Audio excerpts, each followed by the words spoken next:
సకల దేవతా స్వరూపుడు శ్రీ షిరిడి సాయినాథ్ మహారాజ్ గారి పాదారవిందాలకు శిరస్సు వంచి నమస్కరించుకుంటూ, శ్రీమతి రాధాకృష్ణ ఆయి గురించి బాబా చెప్పినది నా అవతార కార్యానికి సహకరించడానికి అవతరించిన వారిలో రాధాకృష్ణ ఆయి ఒకరు.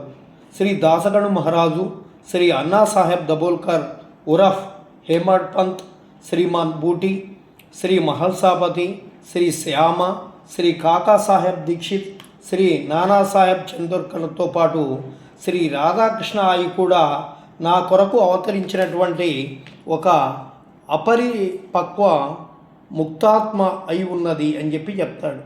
గత 72 జన్మల నుంచి వారితో నాకు సంబంధం ఉన్నది. గత జన్మల్లో వారు నాకు చేసిన సేవల పుణ్యం వలన ఈ జన్మలో వారు నా సేవా భాగ్యాన్ని పూర్తిగా పొంది తరించారు. వీరందరిలో రాధాకృష్ణ ఆయి నాతో మధురభావంతో మెలిగేది.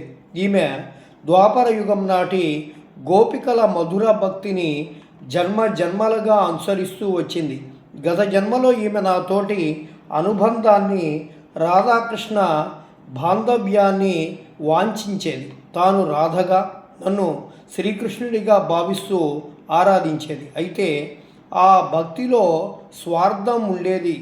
నేను తనకొక్కదానికే చెందినవాడిని కావాలని, నా హృదయంలో ఆమెకు తప్ప ఇతరులకు స్థానం ఉండరాదనే భావంతో ఉండేది. భక్తులలో ఒక్కొక్కసారి ఇటువంటి భావాలు ప్రవేశించడం సర్వసాధారణమే అయినా ఇది ముక్తికి ఆటంకం. అహంకారానికి, ఈర్ష్యకు, అజ్ఞానానికి ఇది బీజమవుతుంది. ఆ కారణంగా ఆమె ఆయా జన్మలలో ముక్తిని పొందలేకపోయింది. ఆయా జన్మల వాసనా బలం వలన ఈ జన్మలో కూడా ఆమె మహాభక్తురాలిగా జన్మించింది. అదే సమయంలో తన స్వార్థ భక్తికి ప్రతిఫలంగా ఈ జన్మలో ఇతర స్వార్థ భక్తుల ఈర్ష్యకు గురి అయ్యి నాకు దూరంగా జీవించవలసి వచ్చింది. అయితే ఆమె పుణ్యఫలం అనంతంగా ఉండడం వల్ల ఆమె ఈ పరిస్థితులకు భయపడి పారిపోక, శారీరకంగా తాను దూరంగా ఉన్న మానసికంగా ఇతర భక్తులందరికన్నా నాకు దగ్గరగానే ఉండే ప్రయత్నం నిరంతరం చేసేది. ఆమె మనస్సు, మాట, చేత, త్రికరణాలు ఎల్లవేళలా నిద్రలో సైతం నా చుట్టే తిరుగుతూ ఉండేవి. దానితో ఆమె నాతో తాదాత్మ్యం చెంది నేనుగా మారిపోయింది. ఇట్టి భక్తిని ఆనాటి నా భక్తులలో ఎవరూ సాధించలేరు.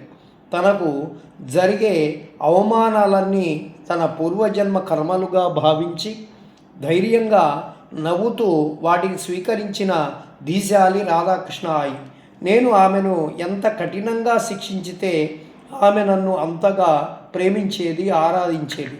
తన కర్మలను తొలగించడానికి నేనలా ప్రవర్తిస్తున్నానని తెలిసి ఆనంద బాష్పాలు రాల్చేది.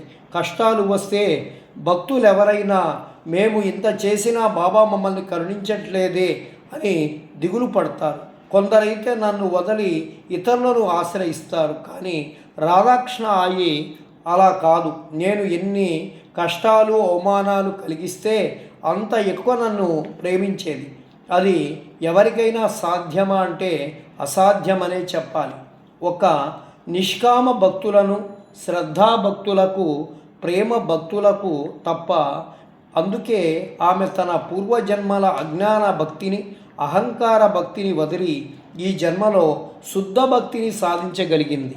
అన్ని జన్మల కర్మఫలాలను ఈ జన్మలోనే అతిథి శక్తితో నాపై పూర్ణ విశ్వాసంతో అనుభవించి ఎన్నో జన్మల సాధన వలన సాధించలేని ముక్తిని ఈ ఒక్క జన్మలోనే సాధించగలిగింది.